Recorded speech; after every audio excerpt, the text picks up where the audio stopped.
అలాగే సార్ అధ్యక్ష ఈ ఖర్చుని దీంతో పాటు ఇంకా కొద్దిగా ప్రయారిటైజ్ చేసుకోవటానికి ఒకటేమో ఇరిగేషన్, రెండు అధ్యక్ష ఎంప్లాయ్మెంట్ కోసం రాష్ట్రాన్ని తెచ్చుకున్నాం. అధ్యక్ష ఏం తెచ్చాం? ఎంప్లాయ్మెంట్ ఆనాడు అందరికీ చెప్పాం, ఈ రాష్ట్రం వస్తే ఇంటికో ఉద్యోగం ఇస్తామని.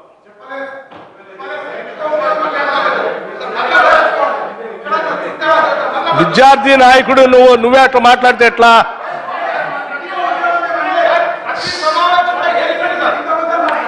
సరే, మినిస్టర్ ఫర్ మున్సిపల్ రాష్ట్ర మున్సిపల్ సార్ భట్టి గారు ఒక్కొక్క నిమిషం.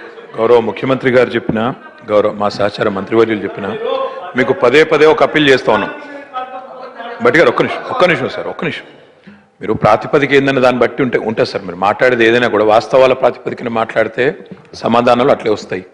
మీరు కాదు, సత్యదూరమైనవి, వాస్తవ విరుద్ధంగా, నిర్హేతుకంగా, అసంబద్ధంగా ఏది పడితే అది మాట్లాడతాను, దాన్ని మీరు ఆమోదించాలంటే ఇక్కడ వింటూ కూర్చోవడానికి మేము కూడా సిద్ధంగా లేము. మీరు దయచేసి ఇప్పుడు మీరు చెప్పింది వాస్తవం అయితే, మేము ఇంటికి ఒక ఉద్యోగం ఇస్తామన్న మాట వాస్తవమే అయితే, మేము ఎక్కడైనా మా మేనిఫెస్టోలో కానీ ఇంకెక్కడన్నా కానీ చెప్పినుంటే దయచేసి అది రుజువు చేయండి, లేదా మీ మాటలు బేషరతుగా ఉపసంహరించుకొని సభావేదికగా మా నాయకుడికి, మా పార్టీకి మీరు క్షమాపణ చెప్పాలి.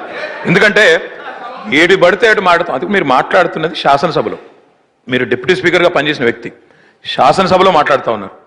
ఏది పడితే అది మాట్లాడతాం. మీరు బయట మీ గాంధీ భవన్లో ఏది మాట్లాడుకున్నా రాసేవాళ్ళు ఉన్నారు, చూపెట్టే వాళ్ళు ఉన్నారు, కాబట్టి మాట్లాడుకోండి, పర్వాలేదు. కానీ శాసనసభలో ఉంటూ సభ సాక్షిగా మొత్తం రాష్ట్ర ప్రజలందరూ చూస్తుండగా ఏది పడితే అది మాట్లాడి ప్రజల్ని మిస్లీడ్ చేస్తామంటే మాత్రం ఊరుకోం సార్.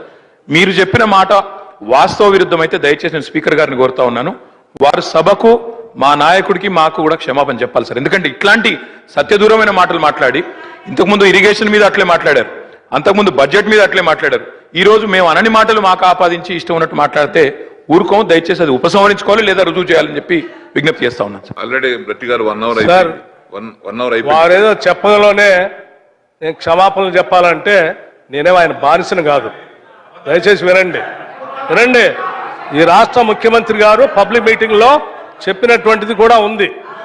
ఓకే, ఆయన మాట్లాడితే మేము చూస్తూ ఊరుకోవడానికి సిద్ధంగా లేము అంటే ఏంటి? బెదిరింపులా? ఏం చేస్తారు సార్ మీరు? ఏం చేస్తారన్నా? భట్టి గారు ఇది కరెక్ట్ కాదు సార్. ఇది భట్టి గారు correct sir. You can't speak like that.